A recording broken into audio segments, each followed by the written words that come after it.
사무엘상 17장입니다.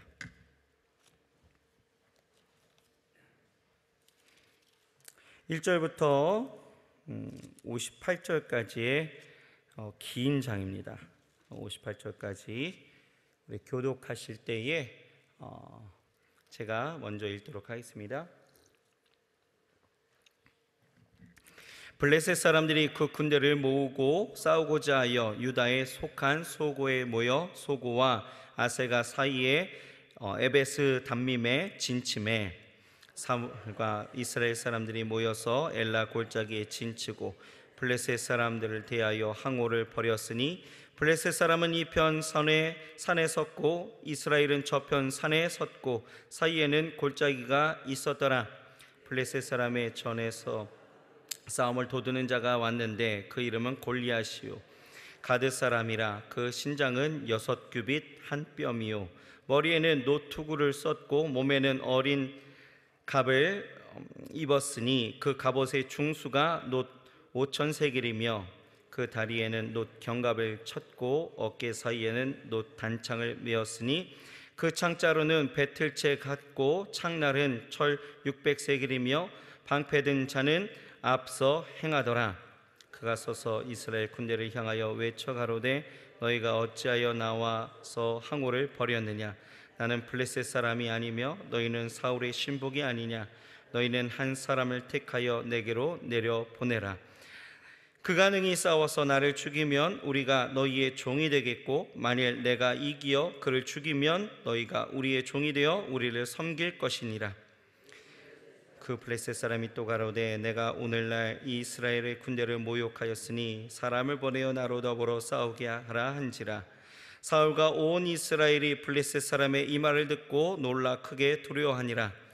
다윗은 유다 베들레헴 에브라스 사람 이세라 하는 자의 아들이었는데 이세는 사울 당시 사람 중에 나이 많아 늙은 자로서 8 아들이 있는 중 그 장성한 세 아들은 사울을 따라 싸움에 나갔으니 싸움에 나간 세 아들의 이름은 장자 엘리압이요 그 다음은 아비나답이요 제3은 삼마며 다윗은 말제라. 장성한 3인은 사울을 쫓았고 다윗은 사울에게로 왕래하며 베들레헴에서 그 아비의 양을 칠 때에 그 블레셋 사람이 40일을 조석으로 나와서 몸을 나타내었더라.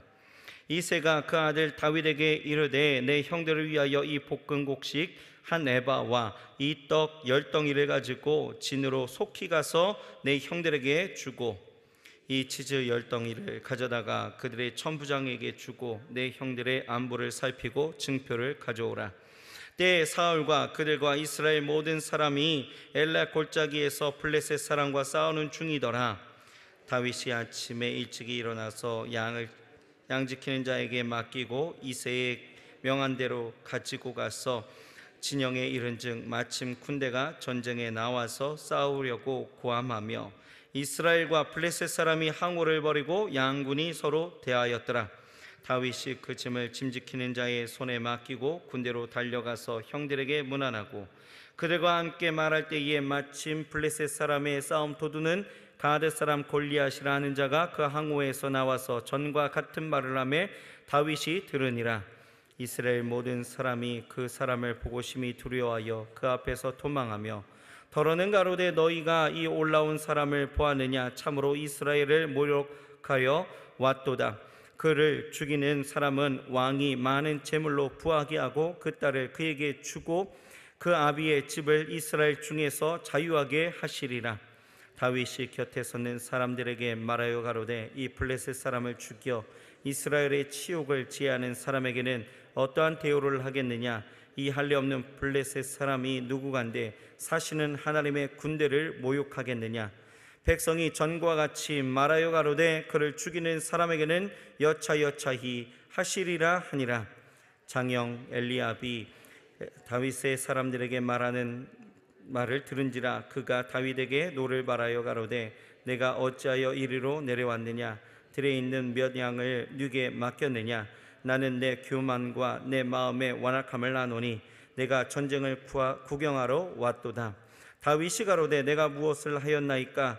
어찌 이유가 없으리이까 하고 돌이켜 다른 사람을 향하여 전과 같이 말하매 백성이 전과 같이 대답하니라. 혹이 다윗의 한 말을 듣고 그것을 사울에게 고하였으므로 사울이 다윗을 부른지라. 다윗이 사울에게 고하되 그를 인하여 사람이 낙담하지 말 것이라. 주의 종이 가서 저 블레셋 사람과 싸우리이다. 사울이 다윗에게 이르되 내가 가서 저 블레셋 사람과 싸우기에 능치 못하리니 너는 소년이요 그는 어려서부터 용사임이니라. 다윗이 사울에게 고하되 주의 종이 아비의 양을 지킬 때에 사자나 곰이 와서 양떼에서 새끼를 움키면 내가 따라가서 그것을 치고 그 입에서 새끼를 건져내었고 그것이 일어나 나를 해하고자 하면 내가 그 수염을 잡고 그것을 쳐 죽였었나이다. 주의 종이 사자와 곰도 쳤은즉 사신의 하나님의 군대를 모욕한 이 할례 없는 블레셋 사람이니까 그가 그 짐승의 하나와 같이 되리이다. 또 가로되 여호와께서 나를 사자의 발톱과 곰의 발톱에서 건져내셨은즉 나를 이 블레셋 사람의 손에서도 건져내시리이다. 사울이 다윗에게 이르되 가라, 여호와께서 너와 함께 계시기를 원하노라. 이에 사울이 자기 군복을 다윗에게 입히고 노투구를 그 머리에 씌우고 또 그에게 갑옷을 입히매 다윗이 칼을 군복 위에 차고는 익숙치 못함으로 시험적으로 걸어 보다가 사울에게 고하되 익숙치 못하니 이것을 입고 가지 못하겠나이다 하고 곧 벗고 손에 막대기를 가지고 시내에서 매끄러운 돌 5을 골라서 자기 목자의 제구 곧 주머니에 넣고 손에 물매를 가지고 블레셋 사람에게로 나아가니라. 블레셋 사람이 점점 행하여 다윗에게로 나오는데 방패든 자가 앞섰더라. 그 블레셋 사람이 둘러보다가 다윗을 보고 업신여기니 이는 그가 젊고 붉고 용모가 아름다움이라. 블레셋 사람이 다윗에게 이르되 네가 나를 개로 여기고 막대기를 가지고 내게 나아왔느냐 하고 그 신들의 이름으로 다윗을 저주하고 또 이르되 내게로 오라, 내가 그 고기를 공중의 새들과 들짐승들에게 주리라. 다윗이 블레셋 사람에게 이르되 너는 칼과 창과 탄창으로 내게 오거니와 나는 만군의 여호와의 이름 곧 내가 모욕하는 이스라엘 군대의 하나님의 이름으로 내게 가노라. 오늘 여호와께서 너를 내 손에 붙이시리니 내가 너를 쳐서 내 머리를 베고 블레셋 군대의 시체로 오늘날 공중의 새와 땅의 들짐승에게 주어 온 땅으로 이스라엘의 하나님이 계신 줄 알게 하고 또 여호와의 구원하심이 칼과 창에 있지 아니함을 이 무리로 알게 하리라.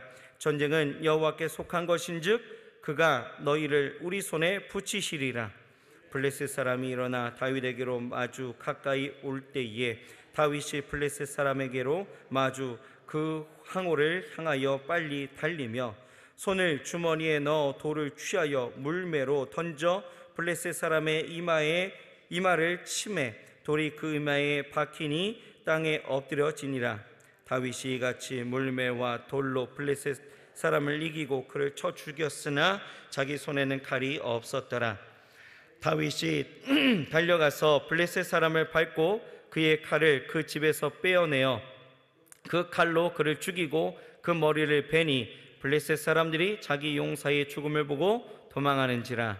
이스라엘과 유다 사람들이 일어나서 소리 지르며 블레셋 사람을 쫓아가 가이와 에그론 성문까지 이르렀고 블레셋 사람의 상한 자들은 사라라임 가는 길에서부터 가드와 에그론까지 엎드려졌더라. 이스라엘 자손이 블레셋 사람을 쫓다가 돌아와서 그들의 진을 노략하였고 다윗은 블레셋 사람의 머리를 예루살렘으로 가져가고 갑주는 자기 장막에 두니라. 다윗이 블레셋 사람을 향하여 나감을 사울이 보고 군장 아브넬에게 묻되 아브넬아, 이 소년이 네 아들이며 아브넬이 가로되 왕이여, 왕의 사심으로 맹세하옵나니 내가 알지 못하나이다 하매 왕이 가로되 너는 이 청년이 누구의 아들인가 물어보라 하였더니 다윗이 블레셋 사람을 죽이고 돌아올 때에 블레셋 사람의 머리가 그 손에 있는 채 아브넬이 그를 사울의 앞으로 인도하니 같이 있습니다. 사울이 그에게 묻되 소년이여 누구의 아들이뇨? 다윗이 대답하되 나는 주의 종 베들레헴 사람 이새의 아들이니이다. 아멘. 자, 희화행복 교제를 같이 보시겠습니다. 오늘 제목은 하나님의 명예를 회복한 다윗. 45절이 요절 말씀이 있죠. 같이 함께 읽겠습니다. 다윗이 블레셋 사람에게 이르되 너는 칼과 창과 단창으로 내게 오거니와 나는 만군의 여호와의 이름 곧 네가 모욕하는 이스라엘 군대의 하나님의 이름으로 내게 가노라. 내용을 같이 읽습니다. 블레셋 사람들은 이스라엘의 영토를 침입하여 골짜기를 사이에 두고 이스라엘과 대진한다. 그런데 블레셋의 용사인 골리앗의 등장으로 이스라엘은 국가적인 위기를 맞이한다. 골리앗이 이스라엘에 대하여 치욕적인 말을 함에도 그들은 속수무책이었다. 그러므로 이스라엘 민족에게서 용맹성을 찾아볼 수 없었다. 이새의 세 아들인 엘리압과 아비나답과 삼마는 사울을 쫓아 전쟁터에 있었다. 그러나 다윗은 그때까지도 단지 전쟁터와 베들레헴을 왕래하며 양을 칠 뿐이었다. 그런데 전쟁터에 있는 형들에게 음식을 주러 갔던 다윗은 한 블레셋인의 이스라엘을 능욕하는 소리를 듣고 의분을 느낀다. 다윗은 사시는 하나님의 명예를 위해 블레셋과 싸울 것을 결심한다. 다윗은 사울에게 골리앗과 싸울 것을 구하고 이에 허락을 받는다. 그는 칼이나 창을 의지하지 않고 만군의 하나님을 의지하고 몇 개의 조약돌을 준비하여 싸움에 임했다. 다윗은 자신을 강하게 하지 않고 하나님의 이름 가운데 있는 보이지 않는 힘에 이 싸움의 승패를 맡긴다. 그런데 싸움은 순식간에 끝나버렸다. 다윗이 돌을 물매로 던지자 그만 그 돌이 골리앗의 이마에 박혔던 것이다. 다윗은 골리앗에게로 달려가 그의 칼을 뽑아서 머리를 베었다. 이로써 이스라엘의 백성은 새로운 힘을 얻게 되었으며 블레셋 사람들을 물리치고 그들의 진을 노력하게 되었다. 우리도 다윗과 같이 하나님의 방법대로 살고 하나님의 능력만을 의지함으로써 하나님께만 영광이 되는 삶을 살자. 아멘. 시간이 꽤 많이 갔네요. 긴장이라 설교를 길게 할 수도 없을 것 같아요. 짧게 또 하나님이 우리에게 주시는 은혜를 좀 생각해 보도록 하겠습니다. 이 말씀 우리 잘 알고 있는 말씀이 있죠. 기독교인이 아니어도 익히 잘 알고 있는 말씀, 다윗과 골리앗의 싸움 이야기입니다. 17장만 가지고도요 여러 주제를 가지고 말씀을 나눌 수 있을 것 같은데 오늘은 짧은 시간인 만큼 우리가 한 가지만 좀 생각해 보겠습니다. 이 한 가지는 무엇이냐? 바로 우리가 보이는 것에 속지 말자라는 것입니다. 뭐 하자고요? 보이는 것에 속지 말자. 오늘 본문 4절에서 7절 말씀을 보게 되어지면 블레셋 장수 골리앗에 대한 설명이 나오게 되어지죠. 골리앗은 어떤 사람이었느냐? 어려서부터 용사였다라고 이야기합니다. 또 본문에 따르게 되어지면 그의 키가 신장을 보게 되어지면 약 3m에 이르게 되어지는 거인이었죠. 그가 입은 이 갑옷의 무게만 하더라도 놋으로 만든 이 갑옷이 약 57kg 정도 되어진다고 합니다.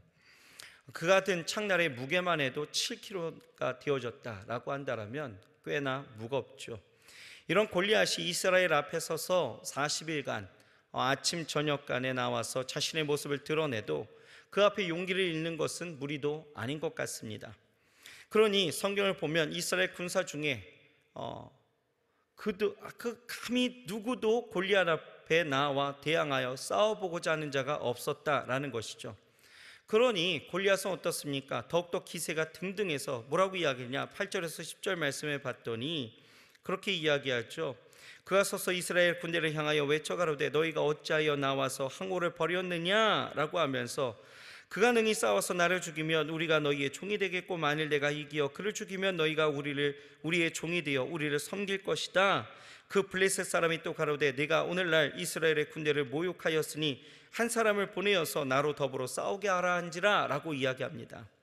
싸우자는 거예요. 한번 해보자는 거죠. 1대1로 맞서 싸워서 이기면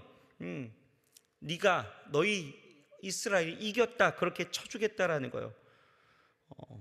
아주 기세등등하죠. 이런 모습만 보더라도 그 누구도 이스라엘이 이길 것이라 예단하는 사람은 아무도 없었다라는 것이죠. 그런데 이 모습이 언뜻 우리가 이 땅 가운데 살아가는 우리의 성도의 삶의 모습을 투영할 수도 있다라는 것입니다. 블레셋과 골리앗 같은 이 사단의 세력을 마주 대하며 항우를 벌이고 있는 우리도 어쩌면 골리앗처럼 강해 보이는 이 사단 앞에 머릿속이 하얘지면서 어떻게 싸워야 될지, 무엇으로 싸워야 될지 엄두를 못 내고 떨고 있는 모양새와 비단 다르지 않다라는 것입니다. 중요한 것은 사단은 우리가 두려워해야 할 이런 대상은 결코 아니다라는 것이죠. 겉으로 보기에는 골리앗이 이끄는 블레셋이 이스라엘에 비해서 아주 강하게 보였을지는 모르겠지만 전쟁의 승리는 누가 이겼습니까? 결국 이스라엘이 이겼다라는 거예요. 다시 말해서 이 전쟁의 승리는 결국 예수 그리스도를 중심으로 나아가는 성도들에게 있다라는 것입니다. 그러니 우리는 나타난 이런 현상만 보는 것이 아니라 궁극적으로 다윗과 함께 하셔서 이스라엘에게 승리를 주시는 크신 하나님을 바라보며 용기 다해 나아가야 될 줄 믿습니다. 여기서 우리가 명심해야 될 것은 사단은 언제나 자신들을 강한 것처럼 나타내 보인다라는 거예요. 그래서 우리로 싸워보지도 않고 낙심하여서 전쟁을 포기하게 만든다라는 거죠. 우리가 정말 그렇습니다. 만일 우리가 싸움을 하는데 상대방이 약해 보이는 작고 가냘픈 이런 외모를 가지고 있다면 여러분 어떻습니까? 그럼 우리는 자신감을 얻고 더욱더 적극적으로 그 싸움을 싸워서 우리의 능력 이상을 발휘하게 될 그 가능성이 크다라는 거죠. 그러나 상대가 나보다도 강하게 보이는 덩치 큰 녀석이 나오고 험상궂은 외모의 그런 녀석이 나오게 되어진다면 우리는 그러한 싸움 가운데서 어떻습니까? 그냥 기가 꺾여서 그 싸움을 제대로 싸워보지도 못할 그 가능성이 크다라는 것이에요. 사단의 노리는 이 노림수가 여기 있다라는 거죠. 사단은 늘 우리를 공격해 올 때에 우리가 감당할 수 없을 것 같은 이런 문제를 가지고 나온다라는 거예요. 그리고 우리에게 겁을 잔뜩 주면서 위협하고 우리의 삶을 마구 흔들어 버린다라는 것입니다. 마치 40일간의 이런 조석간에 자신의 위세를 보이면서 조롱하던 이 골리앗처럼 우리를 그렇게 문제 가운데 여러 가지 상황 가운데 두렵게 한다라는 것이죠. 그렇게 두려운 마음을 갖게 되니 사단은 어떻습니까? 손 안 대고 코 푸는 격으로 우리에게 다가온다라는 것이죠. 여러분 바라기에는 절대 이런 사단의 모습과 계략에 속지 마시길 바랍니다. 보이는 것이 다가 아니다라는 거예요. 왜냐? 사단이 제 아무리 어렵고 강한 시험을 가지고 나온다 할지라도 우리가 하나님만 의지하며 그 시험을 의지하게 되어지면 그 시험을 능히 물리치고 승리할 수 있기 때문인 것입니다. 여러분 고린도전서 10장 13절에 뭐라고 나와 있습니까? 사람이 감당할 시험 밖에는 너희에게 당한 것이 없나니 오직 하나님은 미쁘사 너희가 감당치 못할 시험 당함을 허락지 아니하시고 시험 당할 즈음에 또한 피할 길을 내사 너희로 능히 감당하게 하시느니라 라고 말씀하고 있는 것입니다. 하나님은 우리가 감당할 만한 시험을 주시고 우리가 감당할 수 없는 그런 시험은 허락하지 않는다라고 분명하게 말씀하고 있다는 거예요. 다시 말해서 내게 어떤 시험이 불같이 임한다 할지라도 우리는 능히 감당할 수 있다라는 것입니다. 여러분 욥을 보십시오. 욥은 사단의 그 불같은 시험 앞에 놓여졌다라는 거예요. 자식이 10자식이 하루아침에 죽게 되어지고 모든 재산을 빼앗기게 되어집니다. 또한 모든 곡식들은 다 타버려서 남은 것이 없었다라는 거예요. 이 모습만 보더라도 사단의 시험과 세력이 너무 강해 보여서 여러분 이 욥의 아내는 뭐라고 이야기합니까? 차라리 하나님을 유혹하고 죽어버려라 라고 이야기하면서 포기할 수도 있었다라는 거예요. 하지만 사단이 제 아무리 강하고 그 시험이 불같아 보일지라도 오늘 다윗의 고백처럼 만군의 여호와의 이름 곧 이스라엘의 군대의 하나님의 이름으로 나아가게 되어지면 그렇게 믿음으로 말씀으로 대적하게 되어지면 사단은 우리를 피하게 되어질 수밖에 없다라는 것입니다. 여러분 야고보서 4장 7절을 보게 되어져 뭐라고 나와 있느냐? 그런즉 너희는 하나님께 순복할지어다 마귀를 대적하라 그리하면 너희를 피하리라 라고 말씀하고 있는 거예요. 여러분 대적하시길 바랍니다. 능히 용기를 다하여 믿음으로 나아가시길 주의 이름으로 축원합니다. 그러므로 여러분 지금도 이 한날을 시작하면서 우리가 눈뜨면서 시작되어지는 이 영적인 전쟁 앞에서 내 앞에 있는 문제와 어려움과 고난과 여러 가지 사정과 여러 가지 감당할 수 없을 것 같은 그 위기를 내가 보더라도 여러분 결코 좌절하거나 포기하지 마시길 바랍니다. 강하게 보일지라도 사단은 어쩌면 이런 동물들하고 다를 바가 없다라는 거예요. 동물들이 어떻습니까? 서로 싸우게 되어질 때 상대에게 그 위협을 주기 위해서, 겁을 주기 위해서 자기 몸을 부풀리는 그런 모습들을 아마 보셨을 거예요. 그런 거예요. 여러분, 하나님은 그의 이름으로 나아가는, 믿음으로 순복해 사는 이들에게 분명히 승리를 주실 줄 믿습니다. 그렇다면 우리는 무엇으로 싸워야 되느냐? 다른 것 없습니다. 여러분, 말씀보다도 더 좋은 무기가 없다라는 것입니다. 여러분, 4절에서 7절에 나타난 이 골리앗의 신장과 외모를 보고 두려움했던 이스라엘 백성들, 이들에게 아주 진한 안타까움이 있다는 것은, 여러분, 하나님은 마치 이 상황을 예견한 것처럼 16장 7절에 보면 뭐라고 나와 있느냐? 여호와께서 사무엘에게 이르시되 그의 용모와 신장을 보지 말라. 내가 이미 그를 버려놓으라. 나의 보는 것은 사람과 같지 아니하니 사람은 외모를 보거니와 나 여호와는 중심을 보느니라 라고 말씀하고 있는 거예요. 이 말씀이 골리앗을 염두에 두고 하신 말씀은 아니에요. 이 말씀은 하나님께서 차기 이스라엘 왕을 선택하시는 그 과정 가운데에서 사무엘이 2세의 장자였던 엘리압의 그 신장과 용모를 보게 되어지는 그 상황 속에서 그가 왕이 아니다라는 것을 말씀하실 때 설명하셨던 내용이긴 합니다. 하지만 여기서 저는 이 말씀이 만약에 이스라엘 백성들과 사울이 들었더라면 어땠을까, 이런 생각을 하게 되어지는 거죠. 용모와 신장을 보지 말라, 하나님은 중심을 보신다라고 하시는 이 말씀을 이스라엘과 사울이 들었더라면 여러분, 이 싸움에서 여러분 나가지 않을 자가 없었을 것 같아요. 마찬가지입니다.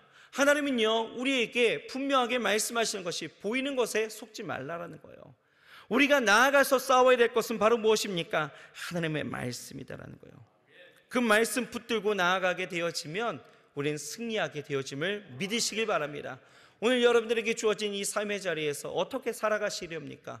보이는 것에 속아서 또 덜덜덜 떨면서 아무것도 하지 못하고 그 자리에서 주저앉아서 한숨 짓고 그저 여러분들 인생 가운데서 한탄하면서 여러분 그렇게 살아가시겠습니까? 아니죠. 우리에게 주시는 말씀이 있고 하나님의 능력이 있고 무엇보다 사시는 하나님이 우리와 함께 하신 줄 믿으시길 바랍니다. 사울이 다윗을 보낼 때에 무엇을 보고 보냈습니까? 다른 거 본 게 아니에요. 무엇을 보았어요? 그의 키를 봤습니까? 아름다운 용모를 봤습니까? 아니죠. 사시는 하나님이 함께 계신다라고 말하면서 보내었다라는 거예요. 여러분들도 하나님이 함께 하심을 믿으시기 바랍니다. 하나님이 함께 하시는 거예요. 그러니 주시는 말씀을 통하여서 그 하나님의 능력을 가지고 오늘도 여러분 담대하게 살아가시길 주의 이름으로 축원합니다. 다시 한번 말씀드리지만 보이는 것이 다가 아니다. 오늘도 보이지 않지만 우리의 삶 가운데 역사하시고 그 손으로, 강한 손으로 우리의 삶을 다스리시는 그 하나님의 놀라우신 은혜 앞에 여러분 담대하게 그리고 감사함으로 승리하며 살아가시길 주의 이름으로 축원합니다. 기도하겠습니다. 살아계신 하나님 감사합니다. 오늘 우리에게 주시는 이 귀한 말씀을 듣습니다.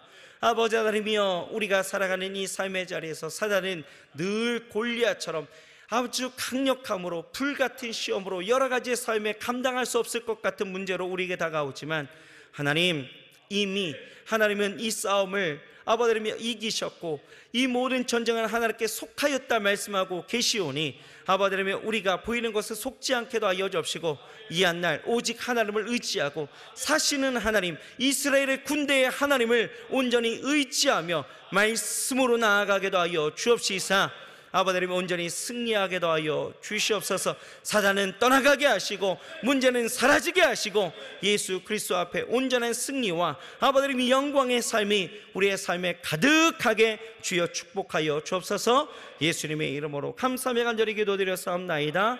아멘.